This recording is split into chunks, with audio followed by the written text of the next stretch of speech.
علماء لکھتے ہیں وقال احمد بن نسائی، امام احمد بن حنبل اہل سنت کے امام ہیں، ان کا ایک کا نام ساری امت کا نام ہے۔ امام نسائی صاحب سنن الکبریٰ، صاحب المجتبیٰ، جو ہم اپنے سیاستہ کے اندر جو ہے نا، کیونکہ امام نسائی نے تو کئی کتابیں لکھی، سیاستہ میں جو نسائی اس کا نام ہے المجتبیٰ، ایک تو آپ کی سنن الکبریٰ بھی ہے، الخصائص بھی، دیگر کئی کتابیں۔ تو امام احمد بن حنبل اور امام نسائی وغیرہما اور تقریباً سارے علماء اہل سنت کے فرماتے ہیں کہ لم یرد فی حق واحد من الصحابۃ بالاسانید الجیاد اکثر مما جاء فی علی بن ابی طالب۔ فرمایا جتنی اعلیٰ سندوں سے، توجہ ہے بنڈل بازیاں نہیں، اعلیٰ سندوں سے، جید اسناد سے، ستری سندوں سے سب سے زیادہ روایت جس ہستی کے لیے بیان ہوئی ہے ذخیرہ حدیث میں، وہ حضرت علی سے زیادہ ہو، ایسا نہیں۔ یعنی حضرت علی المرتضیٰ رضی اللہ تعالیٰ عنہ کی فضائل پر احادیث سب سے زیادہ بیان ہوئی، اور اسانید الجیاد، جید روایتیں یعنی درست روایتیں۔ اب اس کے لاجک کیا ہے علماء بتاتے ہیں، علامہ علی قاری لکھ رہے ہیں وَكَانَ السَّبَبُ فِي ذَلِكَ أَنَّهُ تَأَخَّرَ، اس کی وجہ یہ ہے کہ آپ آخری خلیفہ ہیں۔ اچھا آخری خلیفہ ہونے کی بات کیا ہے؟ آپ فرماتے ہیں وَوَقَعَ اِخْتِلَافُ فِي زَمَانِهِ، کیونکہ آپ کے زمانے میں مسلمانوں میں خود بڑا اختلاف پھیل گیا تھا قصاص عثمان پر رضی اللہ عنہ، وَكَثُرَ مُحَارِبُونَ وَالْخَارِجُونَ عَلَيْهِ، اور آپ کا انکار کرنے والے، آپ کی عظمت و شان سے منہ موڑنے والے، اور آپ کی قدر و شان کے خلاف بک بک اور فحش گوئی کرنے والے اتنے زیادہ آ گئے تھے۔ فَكَانَ ذَلِكَ سَبَبًا لِانْتِشَارِ مَنَاقِبِهِ لِكَثْرَتِ، یہ وجہ تھی کہ آپ کی شان کو بہت زیادہ پھر علماء نے پھیلایا، کیونکہ جو شان آپ کی دیکھے گا تو بے ادبی سے زبان رک جائے گی، اس کی بے ادبی سے اس کی زبان بولیے رک جائے گی۔ تو یہ بات ارشاد فرماتے من کان یروی من الصحابۃ، یہ کام کسی اور نے نہیں بلکہ صحابہ کی جماعت خود آگے آئی، اور جس نے سرکار سے کبھی مولا مرتضیٰ کے بارے میں سنا تھا اس نے ذمہ لے لیا کہ میں 200 بندوں تک یہ بات پہنچاؤں گا، کسی نے 1000 بندوں تک پہنچاؤں گا۔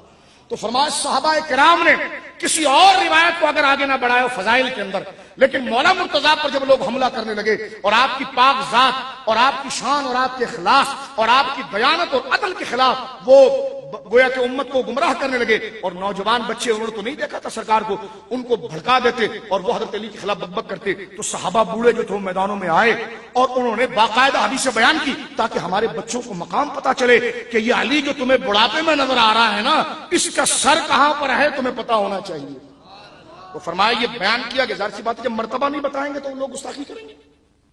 تو آگے شاہ فرماتے ہیں حضرت سیدنا مولا علی قاری علیہ رحمہ، فرمایا ردًا علی من خالفہ، تاکہ اس کی مخالفت۔ ہاں یہ ضرور ہے کہ وَإِلَّا فَالثَّلَاثَةُ قَبْلَهُ لَهُمْ فِي مَنَاقِبِ مَا يُوَازِيهِ أَوْ يَزِيدُ عَلَيْهِ۔ فرمایا ہاں یہ بھی ہے کہ پہلے جو 3 خلفاء گزرے ہیں ان کے فضائل یا تو آپ کے مقابلے میں کم بیان ہوئے ہیں، ہاں یہ بھی ہے کہ روایت اس کی بھی زیادہ ہے، یہ توازن ہے۔ لیکن حضرت علماء لکھتے ہیں کہ حضرت علی المرتضیٰ کے فضائل احادیث باقاعدہ سند کے طور پر آئی۔ کیوں؟ اس کی وجہ یہ تھی کہ اس دور میں لوگ حضور کی نسبت اہل بیت کے بغض میں مولا مرتضیٰ کی تردید اور فحش گوئی کرتے تھے۔ تو یہاں پر عاشقوں نے کہا، علماء نے اس دور کے اندر، توجہ ہے، صحابہ نے اس دور میں یوں سمجھو سمجھانے کے لیے نام ابو بکر کا نہیں لیا، وہ بیٹھتے تو علی علی علی علی۔ کسی نے پوچھا کیوں؟ فرمایا اس وقت علی کا نام ہی ابو بکر کا نام ہے، سمجھے؟ اس وقت علی کا نام ہی عمر کا نام ہے، کیونکہ لوگ ابو بکر کو گالیاں نہیں دے رہے، معاذ اللہ لوگ علی کو دے رہے ہیں۔ تو علی کو گالی ان تینوں کو گالی ہے، ایک صحابی کی توہین سب صحابی کی توہین ہے۔ اس وقت چاہے امام نسائی ہو، چاہے بڑے بڑے علماء صوفیہ ہو، صحابہ ہو، وہ بیٹھ کے علی اٹھتے علی، اس لیے کہ علی کا ذکر ہی سارے صحابہ کا ذکر ہے، علی کا ذکر اسلام کا ذکر ہے۔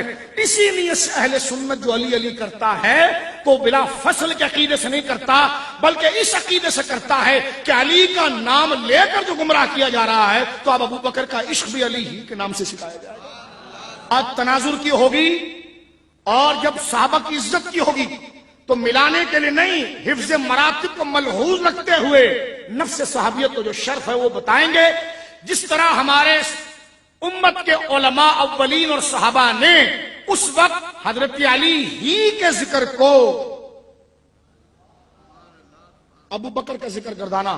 آج اگر تم کسی صحابی کے خلاف بات کرو گے تو ہم اس کا عرس بھی کریں گے, اس کی تعریف بھی کریں گے, کیونکہ ان بڑوں سے ملانے کے لیے نہیں. اب اس کو گالی دے کر گالی بڑوں تک جا رہی ہے, تو اب یہ اس کی ذات میں سارے بڑوں کا ذکر آ گیا ہے. توجہ ہے. تو میں نے کہا جب آپ کے استقبال کے لیے پروٹوکول چاہیے تو رسول اللہ کے صحابی کے خلاف اگر بکبک کی جائے اور لاجک اس میں کہ عرس شروع ہو گئے, تو میں نے کہا جو گالیاں کیوں دے رہے ہو تم حضرت علی المرتضیٰ کے متعلق؟ توجہ, لاجک سمجھ رہے ہیں آپ؟ کیوں علماء نے یہ کہا میرے بچوں بزرگوں توجہ کرنا, کیوں علماء نے یہ کہا کہ حضرت علی المرتضیٰ کی شان کیوں زیادہ بیان کی گئی؟ اس لیے کہ اس دور میں لوگ حضرت علی کو گالیاں دے رہے تھے معاذ اللہ. تو اس وقت علماء نے یہ اپنے اوپر فرض کیا کہ اب علی کہنا ہی ابو بکر کہنا ہے, علی کہنا ہی عمر کہنا ہے, کیونکہ اس شخصیت کی کو گالی دے کر سب کی طرف ہے. تو میں یہ کہنا چاہتا ہوں اگر تم حضرت امیر معاویہ کو گالیاں دو گے اور ان کے خلاف سازش کرو گے تو ہم حضرت امیر معاویہ کو مولا علی کے مقابلے پر تو نہیں مانتے سنی, بلکہ امیر معاویہ خود یہ کہتے تھے بھرے مجمع میں کہ علی کا جوتا آل ابی سفیان کے سروں کے اوپر ہے.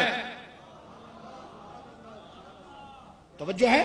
ہم تو حضرت امیر معاویہ کو امام حسن کے مقابلے پر نہیں مانتے فضیلت میں, امام حسین کے مقابلے میں نہیں مانتے, لیکن میں یہ کہنا چاہ رہا ہوں کہ اگر تم ایک صحابی ہونے کی حیثیت سے اس پر اٹیک کرو گے تو اب علی کا ذکر معاویہ کے نام پر ہی ہوگا, ابو بکر کا ذکر معاویہ ہی کے نام پر ہوگا, عثمان کا ذکر ان کا نام پر ہوگا. ان کا نام کیوں لے رہا ہے؟ میں نے کہا اب ایک صحابی کو گالی دیا تو نے, تو انہی کے جیسے حضرت علی کے تنازع میں آپ دیکھیں, یعنی ہم مراتب کو جو ملا دے وہ تو خارجی ہے, اور جو مرتبوں کو بھلا دے وہ رافضی ہے. جو مراتب بھی یاد رکھے, شان یاد رکھے, وہ اہل سنت غوث پاک کا چاہنے والا ہے. اگر تم صحابہ کو گالی نہیں دیتے, ان کے ایام نہیں منائے جاتے, ان کا ایام منانا کہیں سے ثابت نہیں ہے, تو میں نے کہا آپ کی شانیں بتانا کہاں سے ثابت ہے؟ میں اگر ایک تقریر محلے میں آپ کے خلاف بولوں تو میرے مقابلے میں آپ 4 جلسے لا کر اپنی تعریف کرواتے ہیں. تو میں نے کہا بات سمجھ میں آئی کہ جب مخالفت ہوتی ہے تو اپنے مرشد کے لیے 4 بندے لا کر تعریف کرائی جاتی ہے. تو جب رسول اللہ کے صحابی کو گالی دو گے تو پھر ہم بیٹھیں گے بھی تو معاویہ کہیں گے, اٹھیں گے بھی تو معاویہ کہیں گے. بات سمجھ رہے؟ پھر میں اس کو حفظ مراتب مولا مرتضیٰ کے مقابلے پر نہیں, میں آپ سنیوں سے بات کر رہا ہوں. ان سے کیا تعلق؟ ان کو ہم کوئی اپنا امام, کوئی ہمارے وہ ٹھیکیدار ہیں ان کو امام ظاہر کریں؟ نہیں, لیکن یہ بات بتانے کے لیے, یہ بات بتانے کے لیے بغض اتنا بڑھ گیا کہ لگا نہیں ہم تو صحابی مانتے ہیں, فضائل نہیں مانتے. اب تو کتابیں آ رہی ہیں کہ ہم صحابی بھی نہیں مانتے, صحابی بھی نہیں مانتے. تو میں نے کہا ظلم کون کر رہا ہے؟ تم صحابی بھی نہیں مانتے, امام حسن پوری ریاست دیتے ہیں. وہ کہہ رہے ہیں جی موضوع میرا مولا مرتضیٰ ہے, لیکن جب بات یاروں کی آئے گی تو حضرت مولا مرتضیٰ نے خود کہا کہ معاویہ کا خدا ایک, میرا بھی خدا وہ جو معاویہ کا خدا, میرا بھی رسول وہ جو اس کا رسول. ہاں بھائی یہ میرا باغی ہو گیا, باغی بمانا وقت کے حاکم کے سامنے کھڑا ہوا تو باغی کی سزا تو قتل تھی. علی تو فتویٰ جانتے ہیں, لیکن وہ غوث اعظم نے غنیہ میں لکھا, قادری بنتے ہو, غوث اعظم نے لکھا, حضرت بابا فرید جس کتاب کو پڑھاتے تھے التمہید, جس کو پڑھا کر حضرت نظام الدین اولیاء کو خلافت دی تھی آپ نے, اس کتاب میں لکھا ہے کہ معاویہ کے پاس دلیل تھی اور وہ دلیل اجتہاد کی تھی, اس وجہ سے اس کو باغی نہیں کہا جائے گا. اس وجہ سے مولا مرتضیٰ بھی صلح کی طرف آئے اور امام حسن بھی آئے. اب اس میں حق پر مولا علی ہی ہے. یہ بھی سنو, فائٹ مولا علی ہی ہیں, چاہے جمل ہو چاہے صفین ہو. اہل سنت مولا علی کے ساتھ ہیں, لیکن یہ اجتہاد کی بات ہے. اگر ان سے ان کے درجے کی خطابی ہوئی ہے تو اس کا ترجمہ یہ نہیں کہ گالیاں دی جائے, ان کا ترجمہ نہیں کہ توہین کی جائے, نہ یہ ترجمہ ہے کہ مولا علی سے بڑھایا جائے. ہم اس حفظ مراتب کو رکھتے ہوئے بات کرتے ہیں کہ اس دور میں نے کل بھی وضاحت کی تھی کہ جب حضرت علی موجود تھے تو جس وقت حضرت میرا مولا موجود تھا, 4 سال اپنی خلافت کے منصب پر اہل سنت امیر کا لفظ ان کے علاوہ کسی کو نہیں بولتے تھے. ہمارے نزدیک اگر حضرت امیر معاویہ مولا علی کے سامنے آ جائیں تو پھر ہم کہیں گے امیر المومنین, یا امیر المومنین لمبا کہنے کی ضرورت نہیں, حضرت امیر وہ معاویہ بن ابی سفیان رضی اللہ عنہما. وہ کہنے لگے یہ آپ تو امیر معاویہ کہتے تھے. میں نے کہا بچو جب علی کھڑا ہونا تو امیر وہی ہوتا ہے. یہ اہل سنت کا مزاج ہے. اتنی واضح کشادگی کے بعد اہل سنت کو تانا دینا اور بات کرنا، اور آپ جو گالیاں دیتے جا رہے ہیں یہ کیا ہوگا؟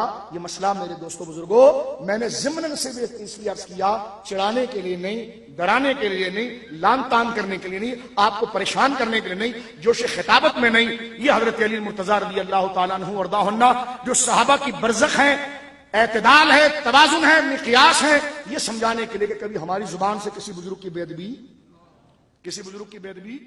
بولیے نہ ہو جائے.